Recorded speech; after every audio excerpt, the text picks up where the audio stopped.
Iniciamos. Hola, mi nombre es Hipólito Macías Pichardo, soy el coordinador de este simposio titulado Mindfulness, algunas aportaciones a la intervención psicológica, y del que procedo a hacer una brevísima presentación. A principios del siglo pasado, William James pronosticó que la psicología budista tendría un gran impacto en la psicología académica del futuro. En las 3 últimas décadas se ha experimentado un interés creciente en la efectividad de mindfulness y sus aplicaciones clínicas. Numerosos estudios han intentado investigar las posibles implicaciones clínicas de estos enfoques y su aplicación en el tratamiento de los trastornos psicológicos. Todo ello ha dado una visión epistemológica que ha llevado a la experimentación y a la aplicación en la práctica clínica de principios y métodos muy arraigados en psicología oriental.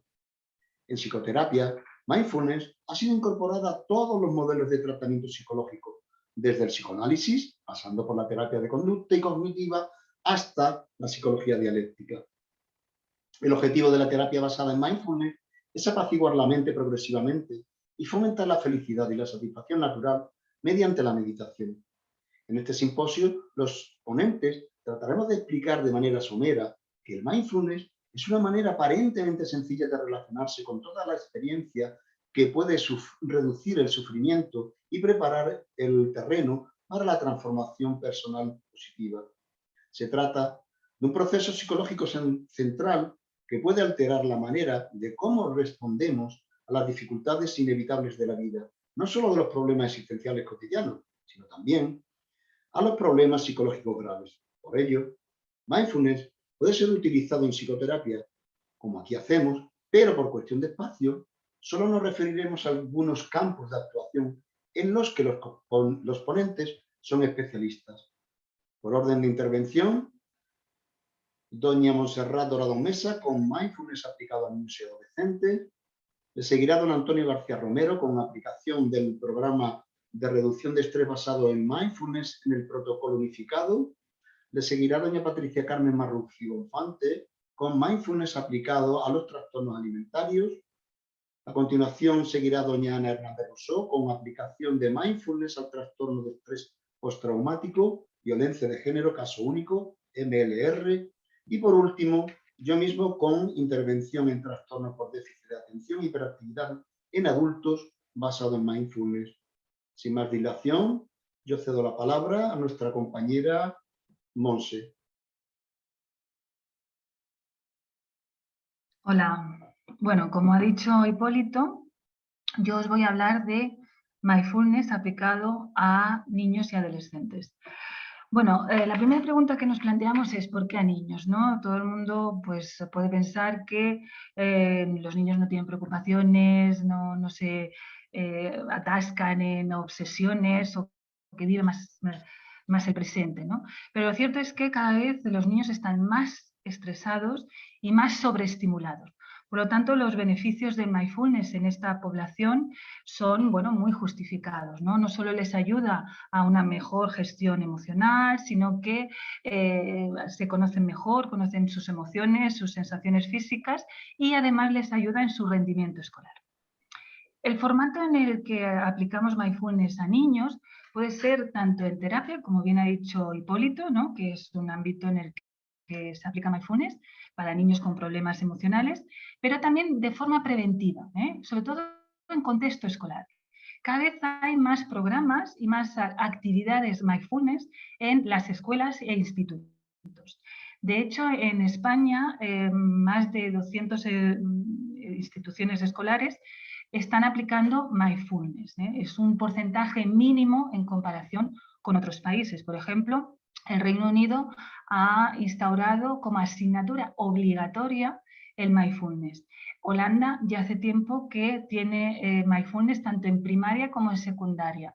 Australia también lo va a instaurar como asignatura obligatoria. Estados Unidos, tiene actividades mindfulness. Y aquí en España, concretamente, no a nivel gubernamental, o sea, no a nivel nacional, pero sí que algunas comunidades autónomas tienen programas mindfulness para instaurar en el contexto escolar.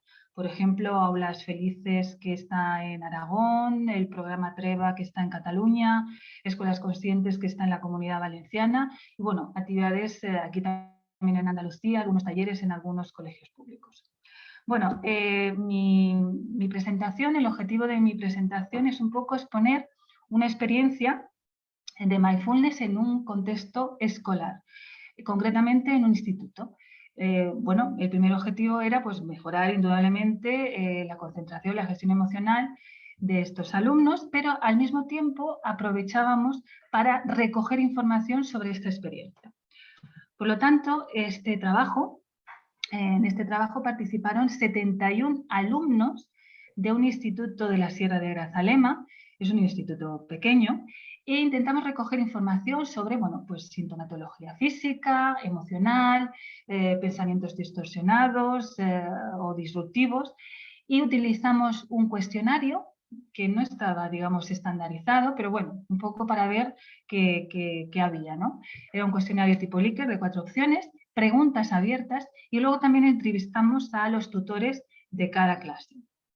El procedimiento es un programa muy estructurado. La verdad es que era un manual donde no solo estaban los ejercicios ordenados, sino el tiempo dedicado a cada ejercicio.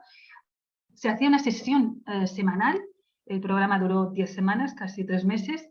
El instructor, en este caso yo, hacía una sesión con los alumnos, con el grupo clase, o sea, una sesión para primero de la ESO, otra sesión para segundo de la ESO. Luego les dábamos un cuaderno a los alumnos y hacían ejercicios en casa, y además se le instruía al tutor a hacer ejercicios en clase, un promedio de 15 minutos al día. Ya os adelanto que no se hizo, pero bueno. Los resultados fueron, en comparación del mismo ítem, o sea, la misma pregunta antes y después del taller, los resultados son los siguientes. Vemos que en primero de la ESO se mejoró bastante en cuanto emotividad, ¿no? O sea, que estaban menos nerviosos, menos ansiosos, menos sensación de presión. También en cuanto a pensamientos disruptivos, tenían menos pensamientos disruptivos, menos darle vueltas, ¿no? Pues no voy a probar, voy a suspender.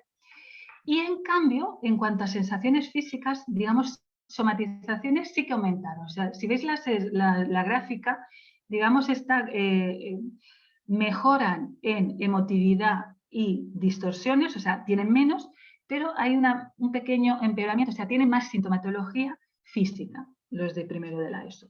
Segundo de la ESO, pues se ve que no mejoró mucho. También hay que decir que se pasaron por un periodo un poco conflictivo en clase y bueno, eso se vio reflejado en el cuestionario. En cambio, tercero sí que mejoró en forma generalizada.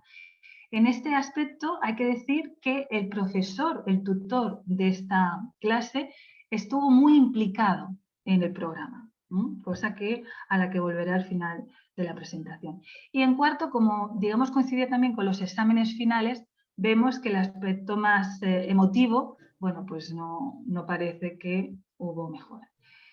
Más concretamente, en cuanto a los ítems, vemos que en primero de la ESO, que solo eran 15 alumnos, mejoraron sus problemas de sueño, dolores musculares, también en empatía, en conducta crítica hacia los demás, en cuanto a emotividad, pues nerviosismo, irritabilidad, también estaban menos irritables. En cambio, ciertas somatizaciones, sobre todo dolores de estómago, dolores de cabeza y ritmo, bueno, sensación de que el corazón va más deprisa, pues aquí pues sí que parece que había más, ¿no? En segundo, bueno, es el grupo que, digamos, parece que todos los ítems fueron a peor, pero también hay que decir que, bueno, que es una recogida de información pues muy por encima, ¿no? Que no se corresponde con las entrevistas luego a los profesores y a los alumnos. En cuanto a tercero, aquí lo único que se vio es que estaban más cansados, pero por lo demás mejoraron en somatizaciones, menos somatizaciones, menos estrés, digamos, en emotividad, digamos, sensación de estrés, y bueno, en pensamientos distorsionados, nerviosismo también mejoró. Y cuarto, sí que vemos que el nerviosismo era más acentuado porque, bueno, se acercaba el examen final y ya tenían que pasar a BUP. En general podemos decir que luego en las entrevistas y luego hablando con los alumnos, la sensación fue de que hubo una mejora generalizada. No se traduce al cuestionario, pero sí que hablando con ellos y hablando con los profesores, incluso en tercero, el profesor, bueno, pues dijo que habían aumentado las notas, el promedio de notas. Es la curiosidad de primero de la ESO, que son los más pequeños, se ve que hay una discordancia entre la sintomatología física y el mejorar en gestión emocional, ¿no?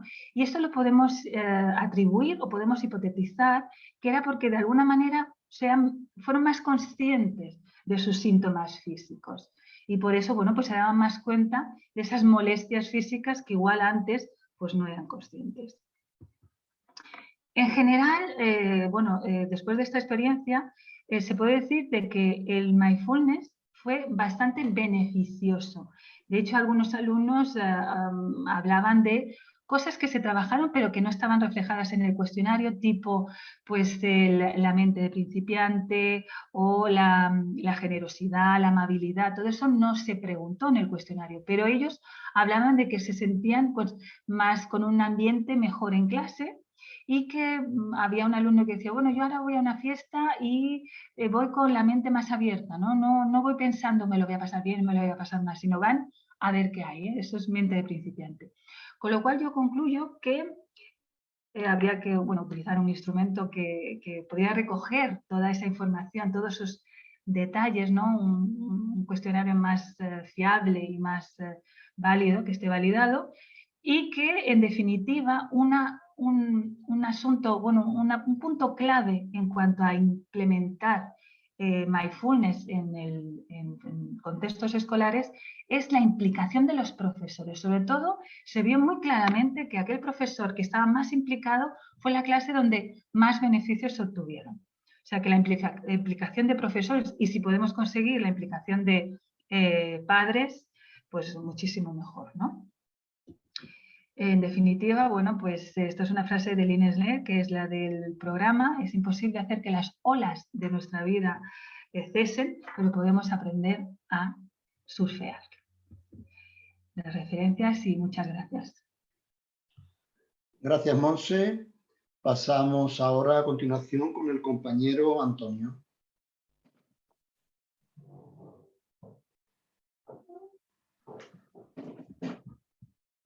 Hola, buenas. Yo soy Antonio García Romero. Soy psicólogo sanitario, como es normal que estemos aquí. Y este estudio cualitativo lo llevé a cabo en mi centro con 4 pacientes, chico y chica repartidos. Y es un estudio cualitativo, es un primer acercamiento en aplicar un poco más de profundidad al protocolo unificado transdiagnóstico de los trastornos emocionales, aplicando en combinación este protocolo con el programa MBSR, del que voy a explicaros qué es lo que obtuve con este estudio.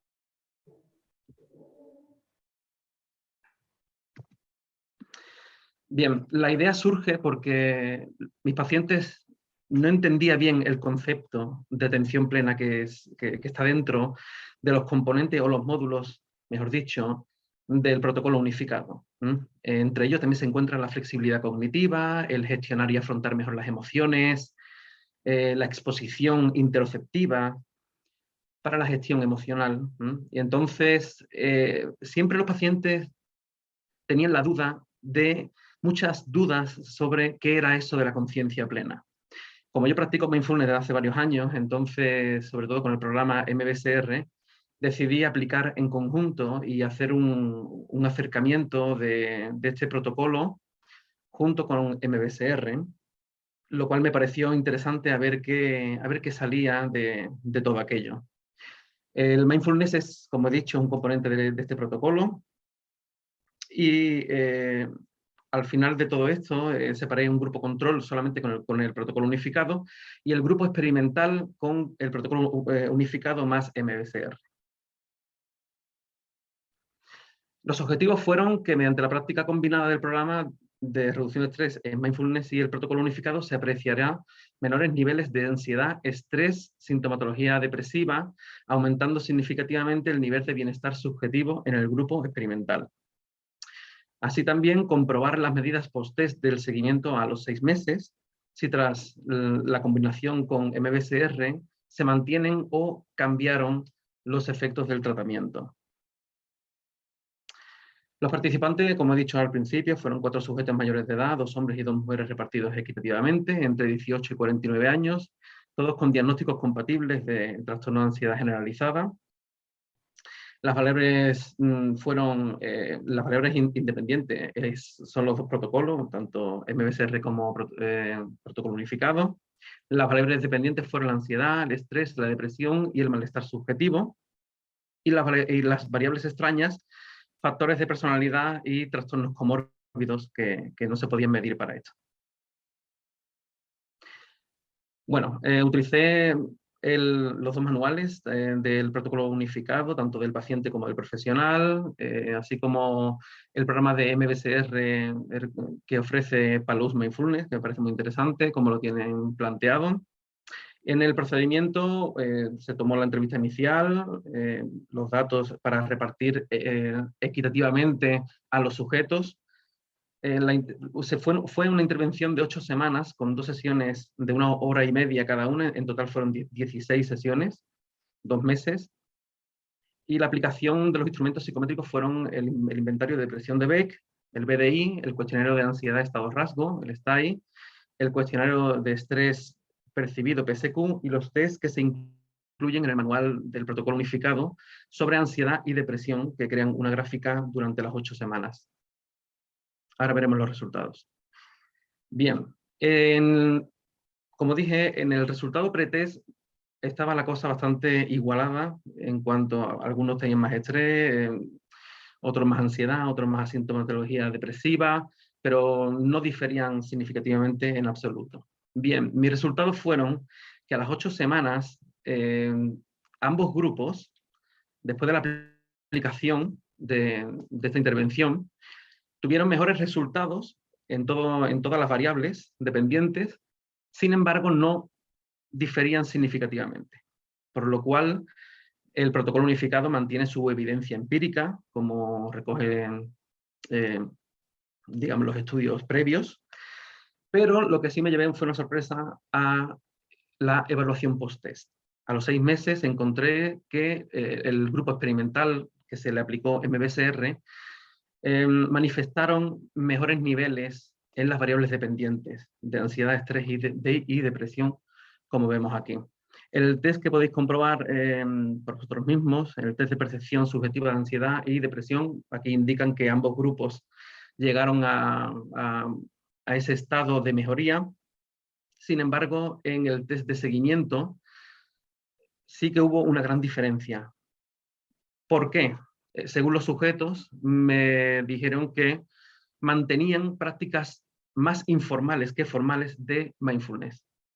Por lo cual me parece muy interesante cómo se crea el hábito de cultivar el bienestar, cultivar la salud mental, cultivar la felicidad. Así que este estudio para mí coincide o es parecido con lo que ocurrió en el estudio de House en el 2017, que también se mantuvieron los efectos del tratamiento a los 6 meses en el grupo experimental. Se instauró hábitos de práctica formal e informal de mindfulness y se gestionó mejor, más adaptativamente, pues estas variables dependientes de ansiedad y depresión tras estos hábitos. Los inconvenientes que encontré, que no todo el mundo se adhería bien, le costaron bastante adherirse al tratamiento MBSR, debido también a que no todas las semanas lo pudieron hacer de la misma forma. Esto es interesante, ¿no? Porque requiere bastante tiempo, requiere bastante compromiso con uno mismo para hacer este estudio. Otras variables personales y factores personales cotidianos también influyeron en este estudio. Tras la intervención de 8 semanas podemos concluir que los grupos no diferían de manera significativa, pero sí que a los 6 meses el grupo experimental, gracias al MBSR, se mantuvieron y mostraron diferencias significativas en cuanto a su estado anímico, ansiedad y estrés percibido. El papel del MBSR dentro del protocolo unificado establece una relación más adaptativa y funcional entre el paciente y sus emociones a través de la práctica de la conciencia emocional plena, y sin embargo, pero requiere tiempo, lo que hemos dicho. Entonces, estoy ahora pensando en hacer otro estudio donde reducir el programa MBSR dentro del protocolo unificado, a ver si es más efectivo para un siguiente estudio, o hacer un estudio cuantitativo de esto. Estas son las referencias, el estudio de Hodge y los 2 manuales y, por supuesto, el DSM-5. Muchas gracias. Gracias, Antonio. Y pasamos la palabra ahora a nuestra compañera Patricia.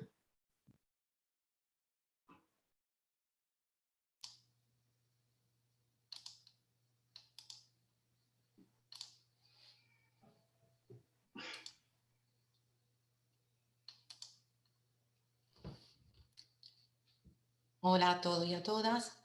Yo soy Patricia Marrufi, soy médica y psicóloga y especialista en trastorno alimentario.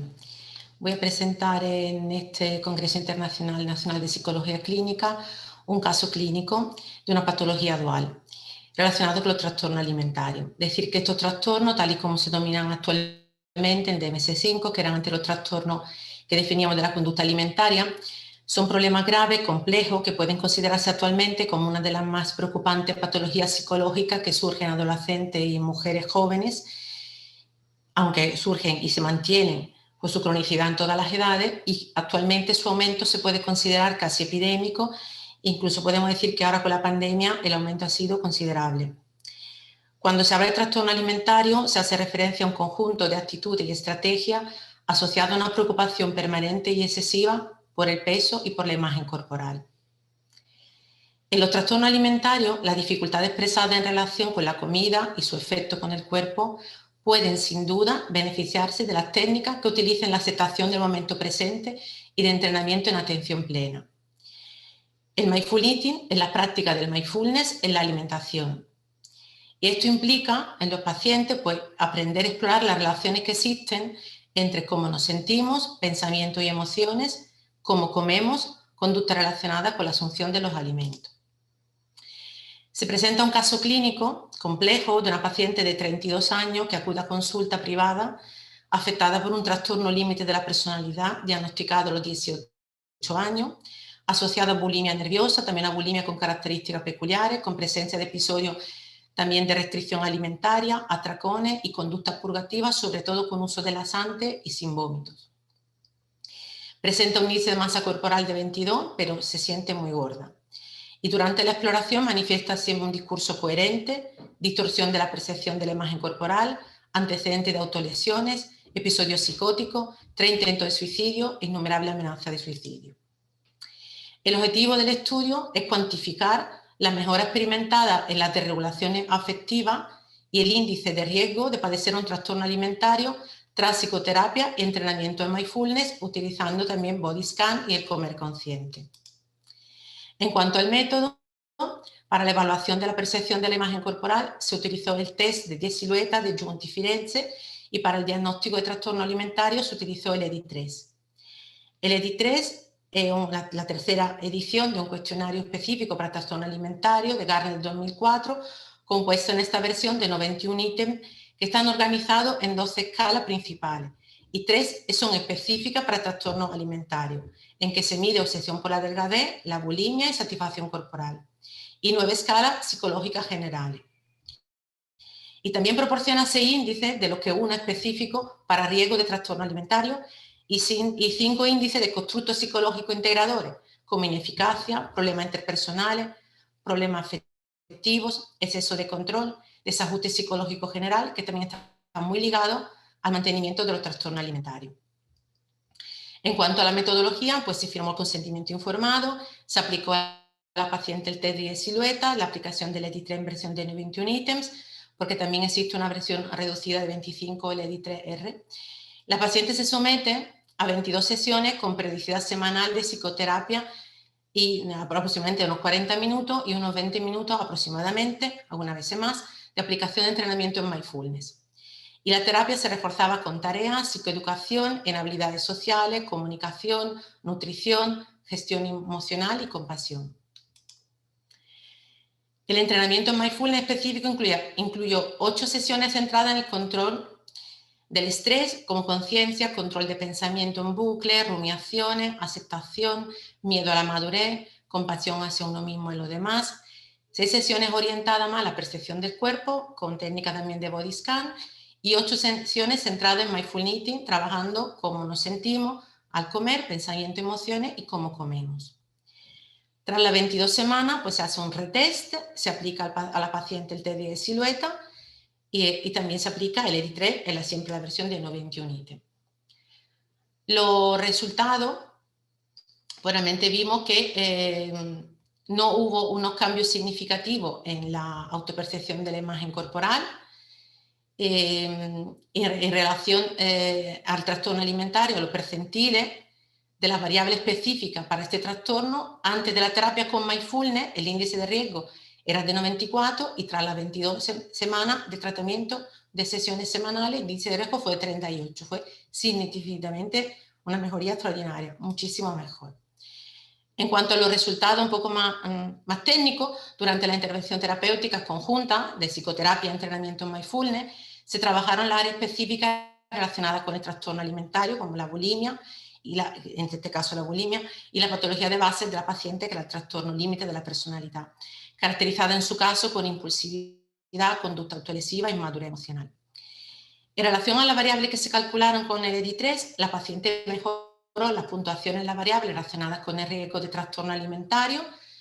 Todas estas variables, obsesión por la delgadez, bulimia y satisfacción corporal, mejoraron también las puntuaciones de otras variables como las de baja autoestima, déficit introspectivo, alienación personal, inseguridad interpersonal, desajuste emocional, y no hubo cambio estadísticamente significativo en la variable de desconfianza interpersonal, perfeccionismo, ascetismo y miedo a la madurez.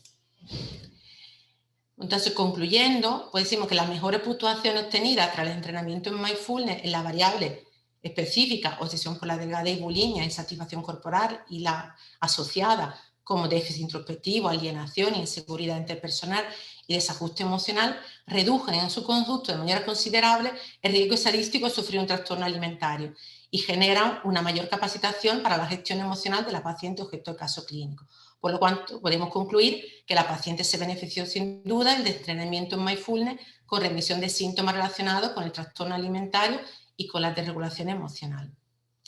Y aquí ven la referencia, son muchas, y muchas gracias por la atención. Gracias, Patricia. Ahora pasamos con nuestra compañera Ana Hernández.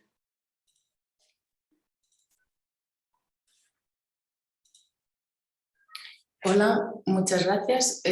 Yo voy a hablar sobre la aplicación del mindfulness, concretamente al trastorno de estrés postraumático, una paciente que sufría violencia de género.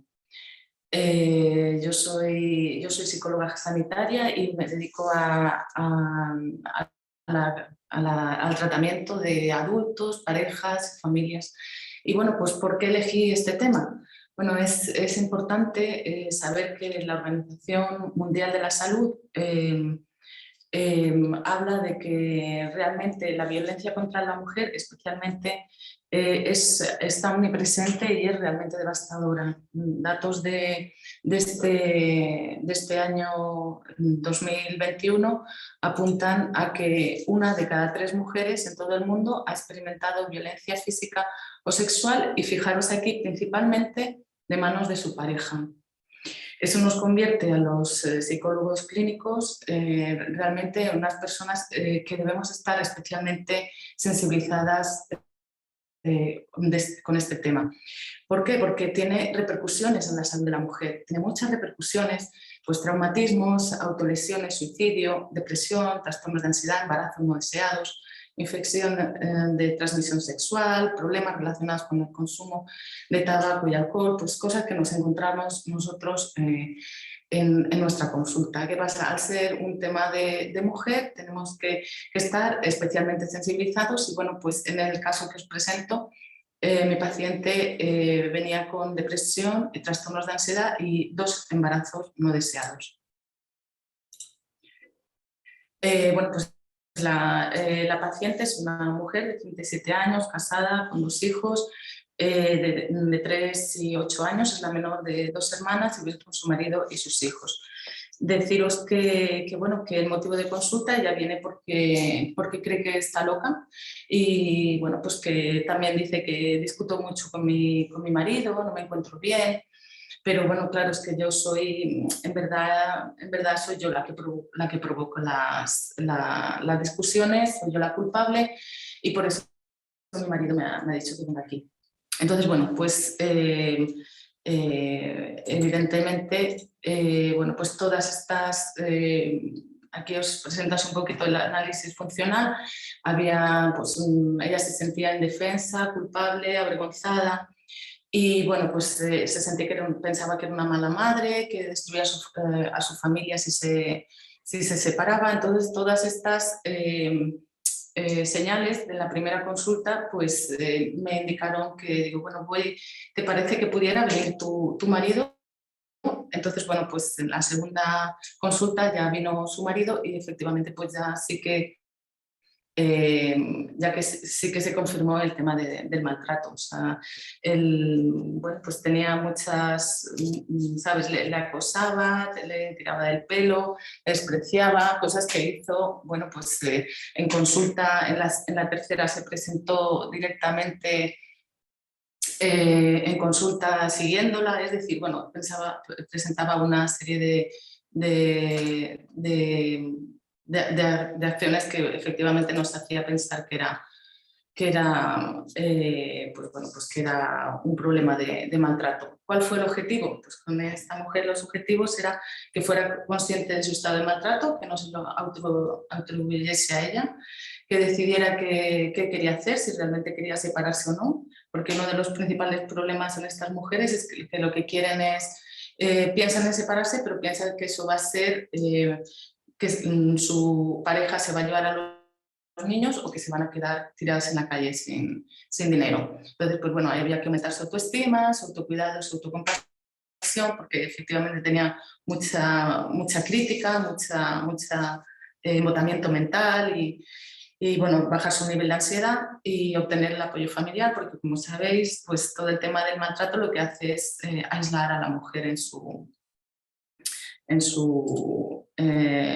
mundo, ¿no? Y no dejar que vayan. Entonces, los tres métodos que empleé, básicamente, bueno, pongo más grande el mindfulness porque es el que me voy a centrar en esta exposición, pero también hice cognitivo-conductual a través de autoinstrucciones, solución de problemas y reestructuración cognitiva también, y luego pues el tema de terapia de pareja, como os he comentado, y también vino sus padres en 2 ocasiones. El tratamiento fueron 8 consultas espaciadas en 3 meses. La verdad es que fue bastante frecuente ella y estaba muy motivada.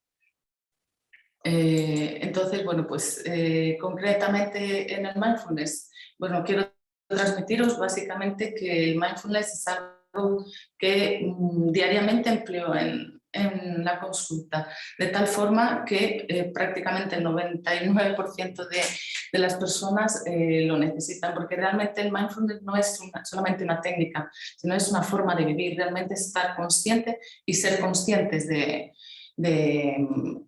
lo que está sucediendo en el presente, ¿no? Entonces, bueno, con esta mujer lo que empecé es con el tema de la concienciación corporal a través de la respiración y lo trabajé de la consulta desde el primer momento, de la primera a la 8, para eso, dejar de vivir en la cabeza con todos esos pensamientos rumiativos, mayor reconocimiento emocional de qué es lo que me está pasando realmente.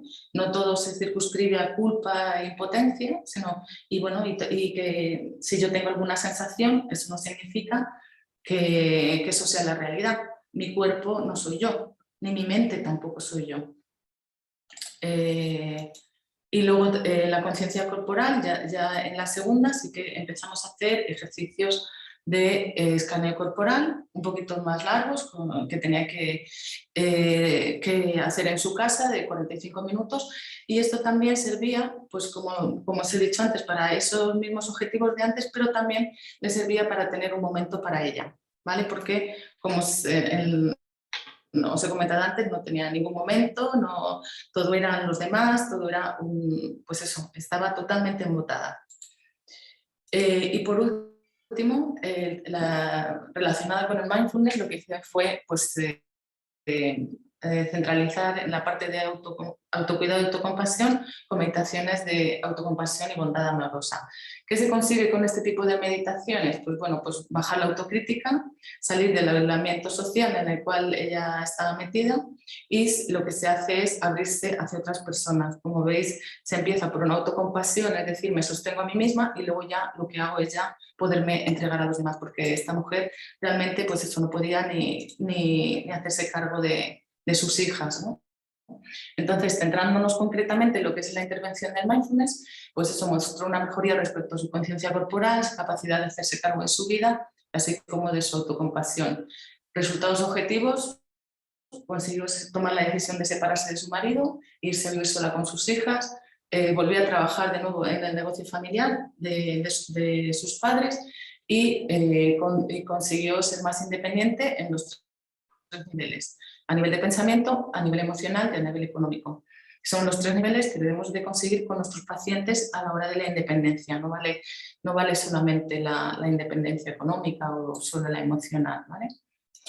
¿Cuáles son las conclusiones? Pues básicamente dos. Una, tenemos que tratar de conseguir el empoderamiento de nuestras mujeres que vienen a nuestra consulta, de tal forma que si vienen 9 mujeres, 3 de ellas tienen problemas de violencia de género, y eso es mucha alta repercusión. Tenemos que estar atentos a esto, tanto así que la Organización Mundial de la Salud nos dice cómo podemos los profesionales sanitarios apoyar a las mujeres.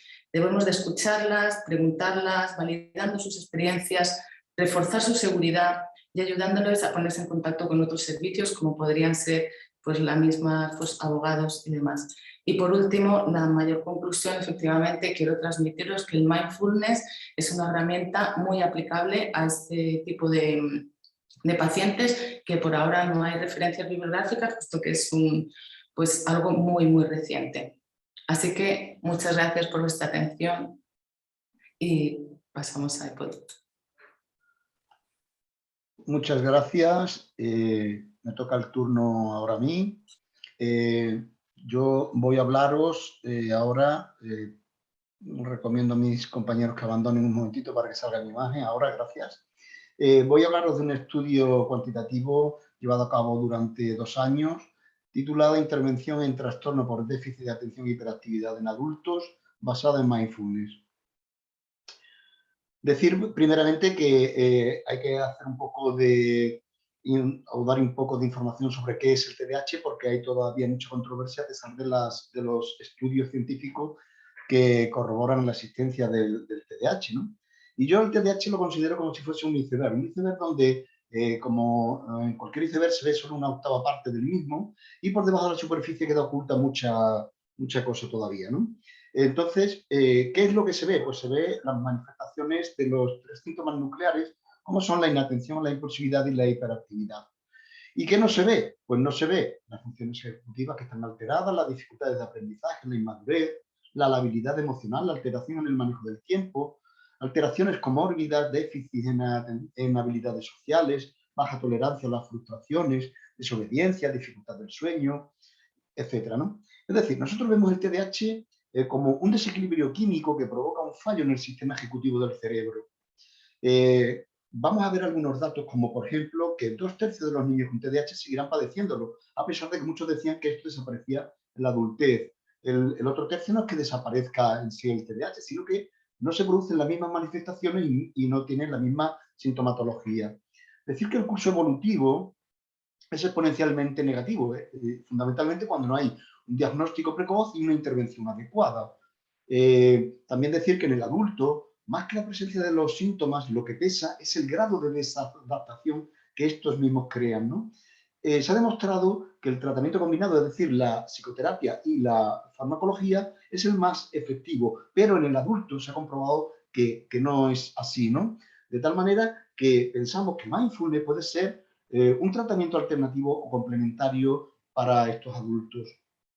Los objetivos del estudio fueron la reducción de la sintomatología propia del TDAH en adultos, la reducción de la incidencia negativa de los trastornos comórbidos, el incremento de autoestima, atención, control de la ira y calidad de vida, Verificar también si el tratamiento farmacológico es determinante cuando se complementa con mindfulness. Y, por último, comprobar la existencia o no de diferencia de género en los resultados del tratamiento con mindfulness. Partimos de la hipótesis de que el entrenamiento de mindfulness produce o contribuye a la reducción de la sintomatología del TDAH en adultos, así como la reducción de los índices de incidencia negativa de los trastornos comórbidos.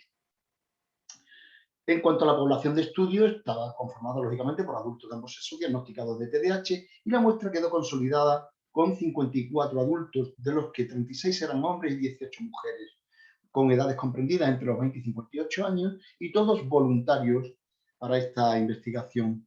Las variables, escogieron aquellas variables más relacionadas con el TDAH, como pueden ser la ansiedad, tanto estado como rasgo, la depresión, la autoestima, la atención, el estrés, la ira, estado, rasgo y control de la misma, la dependencia de alcohol y drogas, los síntomas del TDAH, la memoria de trabajo y la calidad de vida percibida. En cuanto a los instrumentos para valorar todas estas variables, se utilizaron el cuestionario de ansiedad, de Spellberger, el inventario de presión de Beck, el test de autoestima adaptado por el propio autor, el test de colores y palabras de Stroop, la escala de sucesos vitales estresantes de Holly Wright adaptada por el propio autor, el inventario de expresión de la ira, estado, rasgo, FASI 2, el ASRS V.1.1 como instrumento derivado del TDAH, repetición de dígitos para comprobar la memoria de trabajo con un programa de ordenador y la entrevista de seguimiento del TDAH de adultos del propio autor. En cuanto al procedimiento, lógicamente hubo una explicación de la investigación de forma grupal, luego ya a los que quisieron participar en el grupo hubo una entrevista individual, el consentimiento informado, etcétera, etcétera, es decir, todos los trámites administrativos y burocráticos. Luego se pasó a la toma de datos por intervención y ya a la propia intervención. La intervención consistió en la aplicación del programa Moldea tu cerebro con meditación inteligente, del propio autor, para adultos con TDAH. Esta consiste en la práctica de mindfulness de manera individual durante 12 semanas sin alterar el tratamiento farmacológico de aquellos que lo tenían prescrito, con sesiones presenciales semanales de 1 hora y media, donde se da una parte teórica y otra práctica. Y una vez concluida esta, se manda trabajo para casa a desarrollar durante los otros 6 días de la semana que contemplan registros de las prácticas, lecturas, vídeos, audios de prácticas guiadas y aplicación a la vida cotidiana. Y por último, la toma de datos post-intervención. En cuanto se terminó con esta toma de datos, se hizo el análisis con el programa estadístico, el paquete estadístico SPSS 25 y la comparación de medias nos dieron estos resultados totales, ¿no? Ahí vemos que en algunos casos, pues la medida pre, que está en azul, es muy superior a la medida post. En estos casos, digamos que la medición era más directa, ¿no? Y hay otros casos donde es al contrario, la medida pre es inferior a la medida post. En todos ellos existe ganancia, ¿no? Existen unos resultados muy positivos. Por ejemplo, en ansiedad, estado y rasgo vemos ahí la diferencia entre la medida pre y la post. Había una diferencia muy significativa. También en depresión, también en estrés, en ira, estado, no así en rasgo, como veremos a continuación, en control de la ira, en dependencia y en síntomas de TDAH. Y los efectos, es decir, mayor puntuación, por lo tanto, resultados muy positivos en autoestima, atención, en control de la ira y en memoria de trabajo. Visto uno a uno estas variables, aquí podemos comprobar la ansiedad, que se produce una importante reducción tanto en estado como en rasgo. En cuanto a la depresión, observamos una reducción significativa. La medida pre se acerca mucho a la depresión moderada, mientras que la medida post se acerca a la inexistencia de depresión. Con respecto a la autoestima, se produce un aumento significativo, de tal manera que la medida pre queda cerca de una autoestima baja, mientras que la medida post está más cerca de una alta autoestima. En cuanto al estrés, los resultados evidentemente son los esperados porque esta población conlleva mucho estrés y la medida pre se encuentra en un rango de riesgo para la salud, mientras que la medida post se encuentra en un rango de poco riesgo para la salud. En cuanto a la atención, se produce un aumento significativo, aunque en menor cantidad que las anteriores. La medida pre indica existencia de una gran interferencia o graves problemas de atención, mientras que la medida post se ve incrementada hasta dejar la atención en los niveles de cualquier otra persona que no padezca TDAH. Por lo que respecta a la ira, tanto estado, rasgo y control, ahí vemos una línea que es la que nos informa de por dónde está la media de la población normal, y con respecto a ella vemos la comparativa, ¿no? Se produce una diferencia muy significativa en el estado y control de la ira, no así en el rasgo, ya que el rasgo, aunque ha bajado menos al ser un carácter más permanente que requiere bastante más tiempo para el cambio. En cuanto a la dependencia, se produce una reducción considerable. Observamos que la medida pre se acerca mucho a lo que sería esperable en esta población, y los datos post indican una reducción muy considerable del consumo tanto de alcohol como de las sustancias después de la intervención. Hemos de tener en cuenta que esta medida es subjetiva, por lo tanto debemos tenerla con cierta cautela. En cuanto a la memoria de trabajo, esta fue la variable que menor diferencia ha experimentado con esta intervención. Aún así, arrojan un balance bastante positivo. En cuanto a los síntomas propios del TDAH, los datos arrojan un resultado muy esperanzador, ya que tras la intervención se produce una disminución considerable de los síntomas del TDAH, lo que no suele ocurrir con otros tratamientos. En cuanto a la comparativa, en cuanto a los que tomaban medicamentos y los que no, ahí vemos que los que no están en azul y los que sí tomaron medicamentos están en rojo, tanto en la medida pre como en la post. Y no se observaron diferencias significativas entre estos sujetos tratados con medicamentos y los que no, cuando se implementaba mindfulness. En cuanto a la comparativa por género, igualmente, hombre en azul, mujer en rojo, no se observaron diferencias significativas en esta variable de género. Y para terminar, las conclusiones, decir que la práctica continuada de mindfulness reduce la sintomatología principal del TDAH en adultos, reduce los efectos negativos de los trastornos comórbidos y mejora la calidad de vida de los niños, independientemente del género y de la existencia o no de tratamiento farmacológico. Por lo tanto, tenemos que concluir que mindfulness puede ser implementado como terapia complementaria o como componente principal en el tratamiento del TDAH en adultos. Para terminar, dejaros aquí unas breves referencias bibliográficas y centrándonos muy particularmente en la de Lidia Zilowska, publicada en el Manual Clínico de Mindfulness. Con esto terminamos. Decir en nombre de mis compañeros y en el mío propio que muchas gracias por vuestra atención y que esperemos que haya sido de vuestro agrado nuestro simposio. Muchas gracias.